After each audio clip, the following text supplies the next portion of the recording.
ආයුබෝවන් දරුවනේ අද අපි සෞඛ්‍ය හා ශාරීරික අධ්‍යාපන විෂයේ 9 ශ්‍රේණියේ දරුවන් වෙනුවෙන් තමයි වීඩියෝ පාඩමක් කරන්න බලාපොරොත්තු වෙන්නේ විශේෂයෙන් 2026 වර්ෂයේ දෙවන වාර පරීක්ෂණය මේ දවස්වල පැවැත්වෙනවා ඒ වෙනුවෙන් දරුවන්ට ඒ විභාග ප්‍රශ්න පත්‍රයේ එන ප්‍රශ්න රටාවන් සහ මෑත කාලේ ඉනව ආපු ප්‍රශ්න පිළිබඳව යම්කිසි අවබෝධයක් ලබා දීම තමයි අද මගේ පාඩමේ ප්‍රධාන අරමුණ. එහෙනම් අපි යමු එම් පාඩමට. ඔන්න ඔබට දීලා තියෙන කෙටි ප්‍රශ්න පත්‍රයේ ප්‍රශ්න කිහිපයක් තමයි මුලින් සාකච්ඡා කරන්නේ. ඒකේ කියනවා ජීවත් වීමේ අරුත හඳුනාගෙන යහපත් අන්තර්පුද්ගල සම්බන්ධතා සහිතව අවබෝධයෙන් කටයුතු කිරීම මේ අපි කතා කරන්නේ ආධ්‍යාත්මික යහපැවැත්ම පිළිබඳව. එමනම් පිළිතුර ආධ්‍යාත්මික යහපැවැත්ම කියන පිළිතුර අපිට ලබා දෙන්න පුළුවන්. ඊළඟට මිනිසාගේ කනට දැරිය නොහැකි තීව්‍රතාවයකින් යුක්තව ශබ්දය නිකුත් වීම අපි හඳුන්වන්නේ ශබ්ද දූෂණය කියලා. ඊළඟට සෞඛ්‍යයට බලපාන සාධක තව පාලනයට ගනිමින් සමාජයේ සෞඛ්‍ය තත්ත්වය වැඩි දියුණු කර ගැනීමට පුද්ගලයාට හැකියාව ලබා දීමේ ක්‍රියාවලිය අපි දන්නවා මේ නිර්වචනයේ සෞඛ්‍ය ප්‍රවර්ධනය කියන සංකල්පයේ නිර්වචනය. එhmenan අපිට ඒ සඳහා සෞඛ්‍ය ප්‍රවර්ධනය කියන නිර්වචනය වෙනුවෙන් සෞඛ්‍ය ප්‍රවර්ධනය කියන පිළිතුර ලබා දෙන්න පුළුවන්. හොඳයි. අපි යමු මීළඟ ප්‍රශ්නයට. මීළඟ ප්‍රශ්නේ අපිට කියන්නේ ප්‍රශ්නේ අපිට ABCD කියලා කොටස් හතරක් දීලා තියෙනවා. නායකත්ව කුසලතා වර්ධනය, අස්ථි හා පේශි ශක්තිමත් වීම, ප්‍රබෝධවත්ව ජීවත් වීමට හැකියාව, විවේකයේ ඵලදායී ලෙස ගත කිරීමට හුරු වීම, ඉහත කරුණු අතරින් එලිමහන් ක්‍රියාකාරකම් වල නිරත වීමෙන් අපිට ලැබෙන මනෝ සමාජීය වාසි වන්නේ කියලා අපෙන් අහනවා. අපි දන්නවා නායකත්ව කුසලතා එලිමහන් අධ්‍යාපනයේදී තමයි අපිට ලැබෙන්නේ. ඒ වගේම ප්‍රබෝධවත්ව ජීවත් වීමේ හැකියාව කියන එකත් එලිමහන් අධ්‍යාපනයේදී තමයි ලැබෙන්නේ. අනිත් ඒවා ගොඩක් වෙලාවට මනෝ සමාජීය අවශ්‍යතාවයන් නෙමෙයි වාසි නෙමෙයි. එහෙමනම් අපිට පිළිතුරු විදිහට A හා C කියන පිළිතුරු ලබා දෙන්න පුළුවන්. හොඳයි.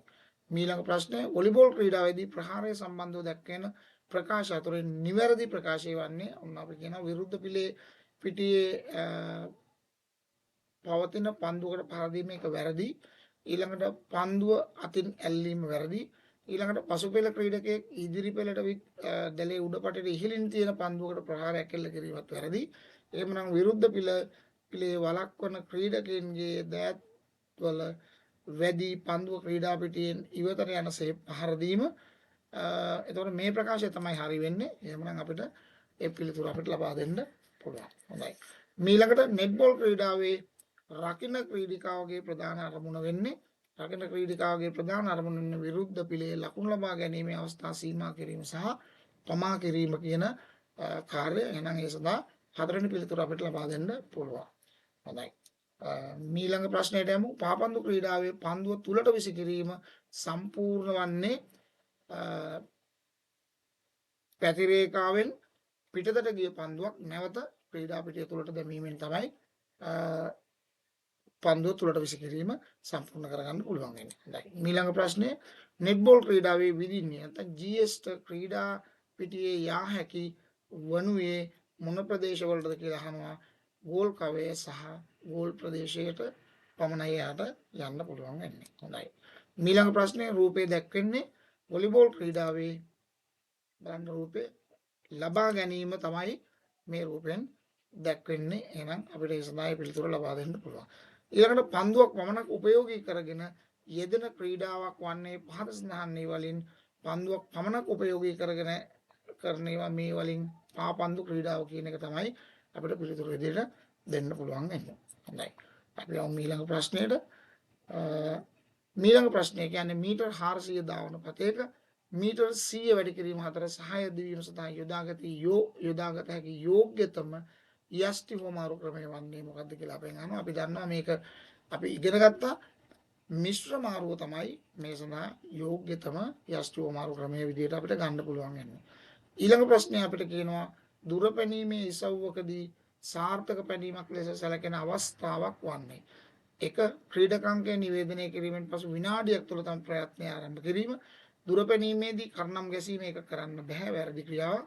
නික්මුල් රේඛාවට ඉදිරියෙන් නැති භූමිය ස්පර්ශ කිරීම කොටසක් හෝ ස්පර්ශ කිරීම එකත් වැරදි. පාද දෙකෙන්ම ඉපිලීම් ලබා ගැනීම වැරදි. එහෙනම් අපිට මේ සඳහා පළවෙනි පිළිතුර ලබා දීමේ හැකියාව තියෙනවා. ඊළඟට උස පැනීමේදී උස පැනීමේ ඉසව්වේදී වැඩිම උසක් පැනීම සඳහා භාවිතා කිරීමට සුදුසුම උස පැනීමේ ශිල්පීය ක්‍රමය වන්නේ ලෝකයේ බොහෝ ක්‍රීඩකයන් භාවිතා කරන ශිල්පීය ක්‍රමය තමයි පොස්බරි ප්ලොප් ක්‍රමය. හොඳයි. ඊළඟට ඔන්න අපිට කියනවා ටෙනිස් බෝලයක් බෙල්ලේ හා නිකටට වන්නට කනට පහලෙන් තවාගෙන මේ රූපයේ දැක්වෙන ඉරියව්වට පැමිණ ඉදිරියට හැරෙනවත් සමගම බෝලය විසි කරනවා. ඒකට මේ ක්‍රියාකාරකමක් මේ තියෙන්නේ. අතර මේ තියෙන යගුලිය විසි කිරීම නැත්නම් යගුලිය දැමීම මේ පුහුණු වෙන ක්‍රියාකාරකමක්. එහෙනම් මේ සඳහා අපිට පිළිතුර ලබා දෙන්න පුළුවන් යගුලිය දැමීම කියලා.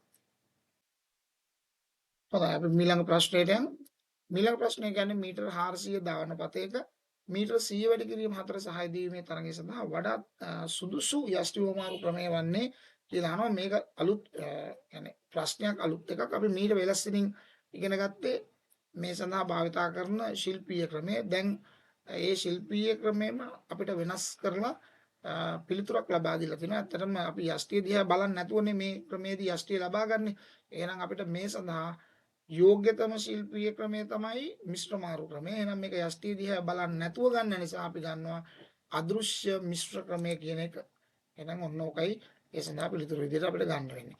ඊළඟට කියනවා යෝන් වේදී ශීඝ්‍රයෙන් ශරීරයේ උස බර වැඩි වේ. මේ නිසා ලබාගත යුතු පෝෂණ ප්‍රමාණයද වැඩි විය යුතුයි. මෙම අවධියේදී අයහපත් බලපෑම් ඇති කරන වැරදි පෝෂණ පිළිවෙත් මොනවද කියලා අපෙන් අහනවා. ඒතර මේ පිළිතුරු අතර ඔයගොල්ලෝ කියවුවොත් මේකෙදි තියෙන්නේ නිසරු හා ක්ෂණික ආහාර වැඩිපුර ගැනීම තමයි වැරදි පෝෂණ පිළිවෙත විදිහට අපිට කතා කරන්න තියෙන්නේ. ඊළඟ ප්‍රශ්නය අපිට කියනවා බාහිර පරිසරයේදී සංවේදන වලට ප්‍රතිචාර දක්වීම, අභ්‍යන්තර අවයව ආරක්ෂා කිරීම, ශරීරයේ බාහිර පෙනුම ලබා දීම මේ කතා කරන්නේ සම පිළිබඳව. එහෙනම් මේ සමහිකාරයන්.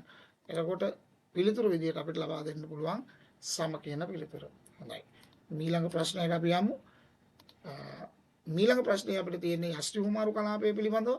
එතකොට ඉහත රූප සටහනට අනුව සහාය දීම් තරංගයකදී යෂ්ටි හුමාරු කලාපය ලෙස සැලකෙන්නේ මොකක්ද කියලා අහනවා. එතකොට අපිට මේ මම මේ කර්සරෙන් පෙන්නන මේ ප්‍රදේශය තමයි යෂ්ටි හුමාරුට අදාළ වෙන්නේ. එහෙනම් B සහ C කියන අක්ෂර වලින් තමයි මේ ප්‍රදේශය පෙන්වන්නේ.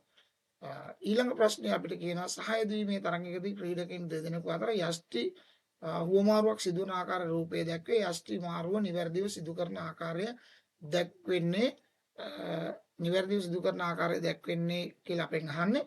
එතකොට අපි දන්නවා මේකේ A කියන රූපය ගත්තාම යෂ්ටි හුවමාරු කලාපයේ පහුවෙලා යෂ්ටි අරගෙන තියෙන්නේ.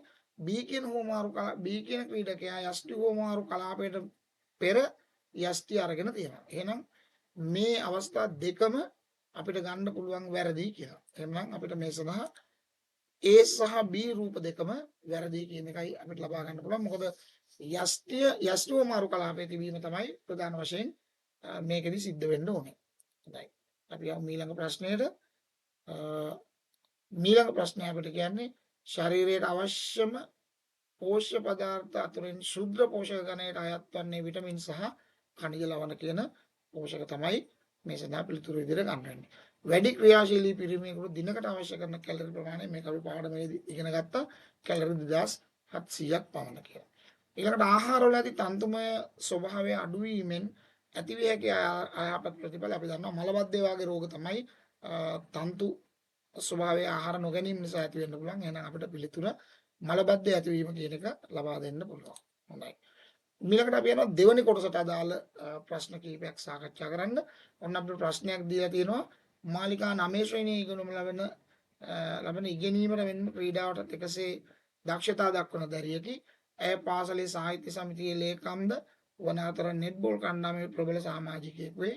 ඇගේ මව නිතරම ඇයට තම පෞද්ගලික පිරිසිදුකම රැක ගැනීමට උපදෙස් ලබා දෙන අතර පෝෂ්‍යදායී ආහාර වේලක්ද ලබා දී. එම නිසා ඇය පාසලේ ජනප්‍රිය චරිතයකි. දැන් ඔන්න මේ වගේ අපිට මේකේ අහන ප්‍රශ්නවලට අදාළ ශීර්ෂ ටිකක් අපිට දීලා තියෙනවා. ඒවා අනුව තමයි මේ ප්‍රශ්නය සකස් වෙන්නේ. ගොඩක් වෙලාවට මේක ප්‍රශ්න 8කින් සකස් වෙන අවස්ථාවක් තියෙනවා. විභාග ප්‍රශ්න පත්‍රයේ ප්‍රශ්න 10කින් සකස් වෙන අවස්ථාවක්, කොටස් 10කින් සමන්විත ප්‍රශ්නයක් සකස් වෙන අවස්ථාවක් තියෙනවා. මේ ප්‍රශ්නේ හැටියට නම් කොටස් 8යි අපිට ලබා දීලා තියෙන්නේ.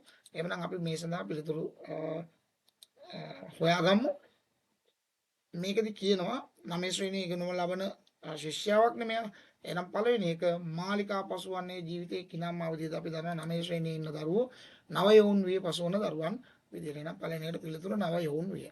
ඊළඟට පුද්ගලයෙකු පූර්ණ සෞඛ්‍යමත් වීමට යහපත්ව තබාගත යුතු අංග දෙකක් අපිට ලියන්න කියනවා.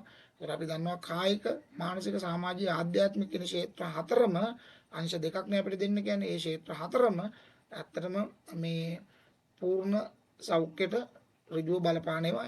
ඒක නිසා මේ වලින් දෙකක් ඔබ ලියලා තිබ්බනම් නිවැරදි පිළිතුරු විදිහට ඔබට ගන්න පුළුවන්. ඊළඟට කියනවා ඉහත ඔබ සඳහන් කළ අංශ දෙක යහපත්ව තබා ගැනීමට අනුගමනය කළ යුතු පුරුදු එක බැගින් ලියන්න. එතකොට අපි දන්නවා දැන් මේකට සුදුසු පිළිතුරක් ලබා දෙන්න කියලා කියන්නේ. එතකොට ඕගොල්ලන්ට අභිමතයේ පරිදි ඉගෙනගත්ත තොරතුරු ලියන්න පුළුවන්. විශේෂයෙන් කායික යහපැවැත්ම, පෞද්ගලික පිරිසිදුකම තියෙන්න ඕන. ඊළඟට හොඳ ආහාර ගන්න ඕන. අන්න ඒ වගේ දේවල් අපිට ඒ සඳහා ලියන්න පුළුවන්. මානසික යහපැවැත්මට අපිට ලියන්න පුළුවන් සතුටින් ඉන්න පුළුවන්, ප්‍රබෝධයෙන් ඉන්න පුළුවන්. ඒ වගේ සමාජීය යහපැවැත්ම හොඳ මිතුරන් ඇසුරු කරන්න පුළුවන්. අන්න ඒ වගේ දේවල්. ඊළඟට ආධ්‍යාත්මික යහපැවැත්ම කියන එක අපි ගත්තොත් ඒකෙදී අපිට ආගමනුකූලව ජීවත් වීම, භාවනා කිරීම වගේ දේවල් මේ සඳහා අපිට පිළිතුරු විදිහට ලියන්න පුළුවන්. හොඳයි. ඊළඟට හතරවෙනි ප්‍රශ්නේ මාලිකා පෞද්ගලික පිරිසිදු බව රැක ගැනීමට අනුගමනය කරන්නට ඇතයි ඔබ සිතන පුරුදු දෙකක් ලියන්න. එහෙනම් අපේ පෞද්ගලික යහපුරුදුනේ මේක ලියන්න වෙන්නේ. එහෙනම් දිනපතා නෑම, දවසකට දෙවරක් දත් මැදීම, පිරිසිදු ඇඳුම් මැදීම, නියපොතු කොටට කැපීම, අත් සබන්දා සේදීම, හොඳ ආහාර ගැනීම වගේ දේවල් මේ සඳහා පිළිතුරු විදිහට අපිට ලියන්න පුළුවන් වෙනවා. හොඳයි අපි ඊළඟ ප්‍රශ්න කීපය සඳහා සූදානම් වෙමු. ඒ යටතේ ඔන්න අපිට දෙනවා පස්වෙනි කොටස. ඒකේ තියෙන පෞද්ගලික පිරිසිදු බව නොමැති වීමෙන් මුහුණ පෑමට සිදුවන ගැටලු දෙකක්. රෝගාබාධ වලට ගොදුරු වෙන්න පුළුවන්, බාහිර පේන මාඩු වෙන්න පුළුවන්, සමාජයෙන් කොන් කරන්න පුළුවන්, දුගද හමන්න පුළුවන්. මේ වගේ හේතුන් මේ සඳහා පිළිතුරු විදිහට ලියන්න පුළුවන්. ඊළඟට නෙට්බෝල් හැර මාලිකාට සහභාගී විය හැකි වෙනත් සංවිධානාත්මක ක්‍රීඩා දෙකක් ලියන්න. අපි දන්නවා එල්ලේ ක්‍රිකට්, වොලිබෝල්, බාස්කට් බෝල් ඒ වගේ මේ පිළිතුරක් අපිට මේ සඳහා ලබා දීමේ හැකියාව තියෙනවා. ඊළඟට කියනවා නෙට්බෝල් ක්‍රීඩිකාවක් ලෙස මාලිකාගේ හෘදය ආශ්‍රිත දැරීමේ හැකියාව මැනීම සඳහා යොදා ගන්නා පරීක්ෂණයක් අපිට ලියන්න. ඒතකොට අපි දන්නවා අඛණ්ඩ දාන පරීක්ෂණය තමයි ගොඩක් වෙලාවට මේ හෘදය ආශ්‍රිත දැරීමේ හැකියාව මැනගන්න යොදා ගන්න. ඊළඟ ප්‍රශ්නේ කියනවා පෝෂ්‍යදායී ආහාර වේලක් ගැනීම මගින් අපට ලබාගත හැකි වාසීන් දෙකක් ලියන්න. අපිට ඕන තරම් මේකේ වාසි ලියන්න පුළුවන්. නිරෝගී බව, වර්ධනය, ප්‍රියමනාප බව, ප්‍රතිශක්තිය ඇතිවීම, ක්‍රියාශීලී බව ඇතිවීම වගේ පිළිතුරු මේ සඳහා අපිට ලබා දීමේ හැකියාව තියෙනවා. හොඳයි. ඊළඟ ප්‍රශ්නයට අපි යමු. මේ ප්‍රශ්නයත් දෙවන කොටසේ ඔබට ලැබෙන තනි ප්‍රශ්නයක් විදිහට අපිට ලබා දෙන්න පුළුවන්. එතකොට කියනවා වර්තමානයේ සෞඛ්‍යයට එල්ලවන ප්‍රධාන අභියෝගයේ පරිසර දූෂණය. මේ කතා කරන්නේ පරිසර දූෂණය ගැන. ඊට ගැටලුව හැර සෞඛ්‍යයට එල්ල විය හැකි වෙනත් ගැටලු අපි දන්නවා පරිසර දූෂණය තියෙනවා. බෝ වෙන රෝග තියෙනවා. මත්ද්‍රව්‍ය දුම් වැටි භාවිතය, ඊළඟට අනතුරු සහ අපදා අපචාර අපයෝජන වගේ දේවල් තමයි වෙනත් ගැටලු විදිහට අපිට හඳුන්වලා දෙන්න පුළුවන්. ඊළඟට පරිසර දූෂණයේ අංග දෙකක් වන වායු දූෂණය හා භූමි දූෂණය සිදුවන ආකාර දෙක බැගින් වෙන වෙනම ලියන්න. ඕන කියනවා වායු දූෂණය අපිට ගන්න පුළුවන් වාහන මගින් පිටවන දුම්, පොලිතින් පිලිස්සීමෙන් පිටවන දුම්, කර්මාන්ත ශාලාවලින් පිටවන දුම් වගේ දේවල් නිසා වාතය දූෂණය වෙන්න පුළුවන්. ඒ වගේම භූමිය දූෂණය වෙන්න පුළුවන් අක්‍රමවත් ඉදිකිරීම, නොදිරණ ද්‍රව්‍ය පසට එකතු කිරීම, ගස්වැල් කැපීම, බෑවුම් සහිත ප්‍රදේශවල සිදු කරන ඉදිකිරීම මගින් අපිට මෙන්න මේ කියන අංග දෙකේ දූෂණකාරක විදියට පිළිතුරක් ලියන්න පුළුවන්. ඊළඟට සෞඛ්‍ය ප්‍රවර්ධනය තුළින් අපිට ලබාගත හැකි වාසීන් හතරක් ලියන්න කියනවා. ඒතර අපිට සෞඛ්‍ය ප්‍රවර්ධන සංකල්පය ක්‍රියාත්මක වුණාම බෝවන රෝග අඩු කරගන්න පුළුවන්. සෞඛ්‍ය සඳහා යන වියදම් ටික අඩු කරගන්න පුළුවන්. දැකුම්කලු පරිසරයක් ඇති කරගන්න පුළුවන්. සමාජ සම්බන්ධතා ගොඩනගා ගන්න පුළුවන්. ගැටුම් අවම කරගන්න පුළුවන්. අන්න ඒ වගේ පිළිතුරක් තමයි මේ ප්‍රශ්නේදී ඔබෙන් බලාපොරොත්තු වෙන්නේ. හොඳයි. ඊළඟ ප්‍රශ්නයට අපි යමු. අප රටේ පැවැත්වෙන ක්‍රීඩා අතරින් මල්ල ක්‍රීඩාවේදී එක් ක්‍රීඩකයාට ඉසව් කීපයකට සහභාගී වීමේ අවස්ථාවේ මේ එහෙමනම් මේ මල්ල ක්‍රීඩා පිළිබඳවයි මේ පාඩමේ අපිට මේ ප්‍රශ්නේ අපිට දීලා තියෙනවා. අහනවා අපෙන් සම්මත සහාය දීමේ සව් තුනක් නම් කරන්න. අපි දන්නවා දැනට ලෝකේ පවතින තරඟ අනුව මීටර 100 වැඩි කිරීම 4, 400 වැඩි කිරීම 4, ඊට අමතරව 50 වැඩි කිරීම 4, 200 වැඩි කිරීම 4 මේවා අපේ පාසල් මට්ටමේදීත් පවත්වන තරඟ. ඒ වගේම මිශ්‍ර සහාය දිවීම් තරඟ ඒ කියන්නේ 804 504 වගේ තරඟ මේ සඳහා විශේෂයෙන් ලියන්න පුළුවන් පිළිතුරු විදිහට. ඊළඟට යෂ්ටි හෝමාරුවට අදාළ නීති දෙකක් අපි හෝමාරු කලාපය පිළිබඳ කෙටි ප්‍රශ්න පත්‍රයේදී ඉගෙන ගත්තා. එතකොට දැන් මේ සඳහා බලපාන නීති දෙකක් ලියන්න කියන අපි දන්නවා යෂ්ටි අතින් නැත හෝමාරු කරගන්න පුළුවන්. ඒක විසි කරලා කෙනෙකුට දෙන්න බෑ අනිත් ක්‍රීඩකයාට දෙන්න බෑ. බැරිලක්වත් යෂ්ටිය බිම ඇද වැටුනොත් අදාළ ක්‍රීඩකයා විසින් අහුරලා අනිත් ක්‍රීඩකයාට ලබා දීම කරන්න ඕන. යෂ්ටි හෝමාරුවට පෙර හෝ පසු අනිකුත් ක්‍රීඩකයන්ට බාධා කරන්න බැරි වෙන විදිහට තමන් ක්‍රීඩාවේ යෙදෙන්න ඕන. තරගය අවසන් වෙනකම්ම යෂ්ටි අතේ රැඳිලා තියෙන්න ඕන වගේ නීති මේ සඳහා අපිට යොදා ගන්න පුළුවන්.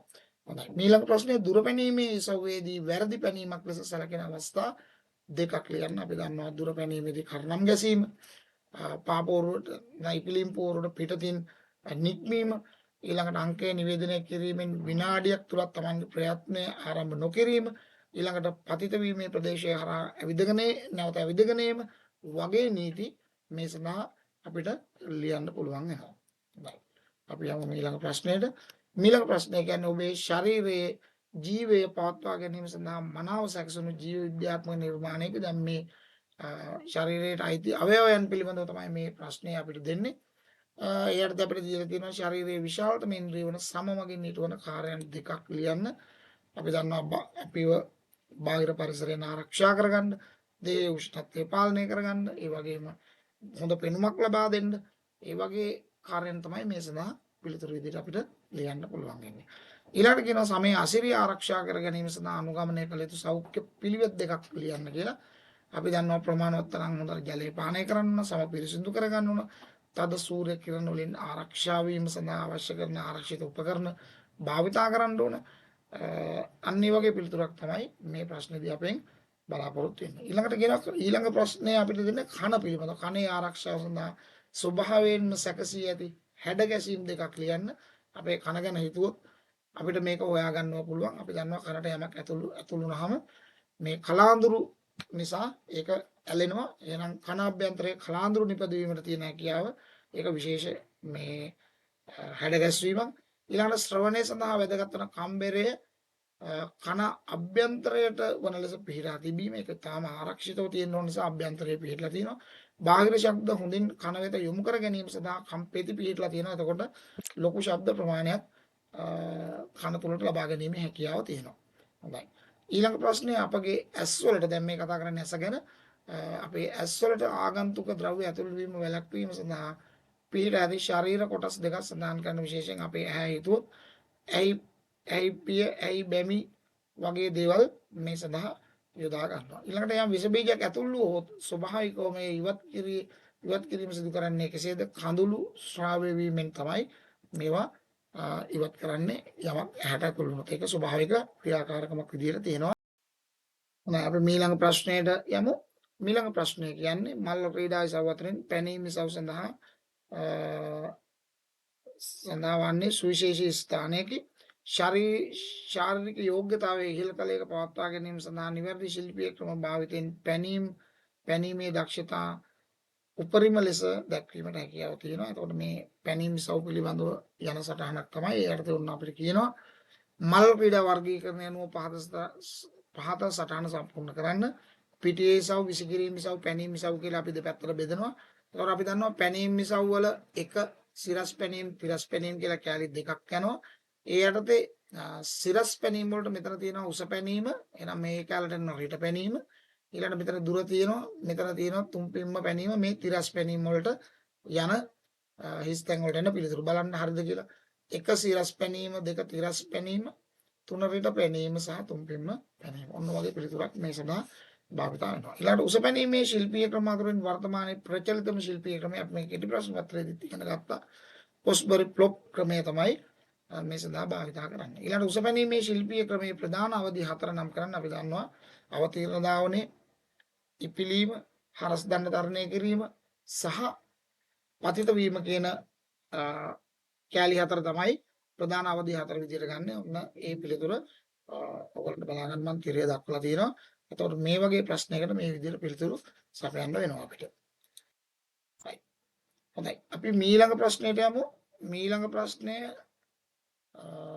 ආහාරවල ආහාරවල අඩංගු පෝෂකාංග නියමිත ප්‍රමාණ වලින් නොලැබෙන විට අපට විවිධ රෝගී තත්ත්වයන් වලට ගොදුරු වීමට සිදුවන අතර ශරීරය දුර්වල වේ. අපිට මේ උඩින් හැම වෙලේම මේ වගේ වාක්‍යයක් දෙනවා. ඒ දෙන්නේ මේ ප්‍රශ්නේ හදන පාඩම් මාතෘකාව පිළිබඳ අපිට යම් අවබෝධයක් ලබා ගන්න සහ ඒ පිළිබඳ මතක් කර ගැනීමක් කරන්න තමයි අපිට මේක ලබා දෙන්නේ. එහෙනම් අපිට කියනවා පළවෙනි ප්‍රශ්නේ අපගේ ශරීරයට අවශ්‍ය මහා පෝෂක සහ ශුද්ධ පෝෂක මොනවද කියලා වෙන වෙනම ලියන්න කියලා. අපි දන්නවා මහා පෝෂක කියලා කියන්නේ කාබෝහයිඩ්‍රේට්, ප්‍රෝටීන්, තෙල් සහ මේදේ නැත්නම් ලිපිඩ කියන කොටස. ශුද්ධ පෝෂක කියලා කියන්නේ විටමින් සහ khනිජ ලවණ කියන කොටස. ඔන්න මම තිරේ මේ පිළිතුර ඔයගලන්ට බලා ගන්න දක්වලා තියෙනවා. ඊළඟට නවයෝන් වියේ ශරීරයේ ශීඝ්‍ර වර්ධනය වේ. මේ සඳහා අවශ්‍ය වන පෝෂක පදාර්ථ දෙකක් ලියන්න. අපි දන්නවා කාබෝහයිඩ්‍රේට්, මේදේ මේ වලින් වැඩිපුර කරන්නේ ශක්තිය ලබා දීම තමයි. ඒක නිසා මෙන්න මේ පෝෂක දෙක අපිට ලියන්න පුළුවන්. හොඳයි. ඊළඟට කියනවා ක්‍රීඩකයෙකුගේ නිසි පෝෂණය ලබා ගැනීමෙන් ඇතිවන වාසි දෙකක්. අපි දන්නවා ක්‍රීඩා කාර්යඵලය වැඩි කරගන්න පුළුවන්, ශරීර ස්කන්ධ දර්ශකය හොඳින් පවත්වා ගන්න පුළුවන්, මනස හොඳින් තියාගන්න පුළුවන්, ශරීර සංයුතිය හොඳින් තියාගන්න පුළුවන්, ශරීරයේ බර පාලනය කරගන්න පුළුවන්, ක්‍රීඩා දක්ෂතාව වැඩි කරගන්න පුළුවන්. ඔන්න වගේ පිළිතුරක් තමයි මේ සඳහා භාවිතා කරන්නේ. හොඳයි. ඊළඟට හතරවෙනි ප්‍රශ්නේ ටින් බෝතල් සහ පැකට් කරන ලද ආහාර මිලදී ගැනීමේදී සැලකිලිමත් විය යුතු කරුණු දෙකක්. අපි දන්නවා මෙවැනි ඒවා ගන්න ගියාම කල්ලිකතු වීමේ දිනේ, නිෂ්පාදිත දිනේ මෙහි අන්තර්ගතය ඒ වගේ තොරතුරු ටිකක් අපි බලනවා. එහෙනම් ඔන්න මම මේ පිළිතුරු ටික ඔයගොල්ලන්ට තිරිය දක්වලා තියෙනවා. විශේෂයෙන් ප්‍රමිති ලාංඡනය වගේ දේවල් බලලා තමයි අපි මේ වගේ ආහාර ලබා ගන්න ඕන. ඊළඟට ආහාරවල ගුණය වැඩි කරන ක්‍රම භාවිතා කරමින් ආහාර පිළියෙල කරන ආකාර දෙකක්. ගොඩක් පලා වර්ග වලට උම්මලකට දෙහි වගේ පොල් වගේ දේවල් එකතු කිරීම. ඊළඟට ආහාර වර්ග කීපයක් එකට එකතු කරලා ආහාරයට ගැනීම. ඊළඟට විවිධ වර්ණයෙන් යුතු ආහාර පරිභෝජනය කිරීම. ඊළඟට මාංශ භෝග පිළියෙල කිරීමට පෙර මදක් වතුරේ දාලා තියලා පෙඟෙන්නරලා පිළියෙල කරන එක වඩාත් පෝෂණ ගුණයෙන් උසස් තත්වයට ළඟා කරගන්න පුළුවන් වෙනවා. එතකොට මෙන්න මේ වගේ පිළිතුරක් අපි බලාපොරොත්තු වෙනවා මේ ප්‍රශ්නයට. හොඳයි. එහෙමනම් අද පාඩමෙන් ඔබට මම කතා කරන්න බලාපොරොත්තු වෙන ප්‍රශ්න රටා ටික මෙන්න මේ ටික. හොඳයි. අද දවසේ මේ පාඩම මම මෙතනින් අවසන් කරනවා. එතකොට ඔබට දෙවන වාර විභාගයට හොඳින් පිළිතුරු සපයා ගන්න අවශ්‍ය ශක්තිය ධෛර්යය ලැබෙන්න කියලා ප්‍රාර්ථනා කරනවා. ආයුබෝවන්.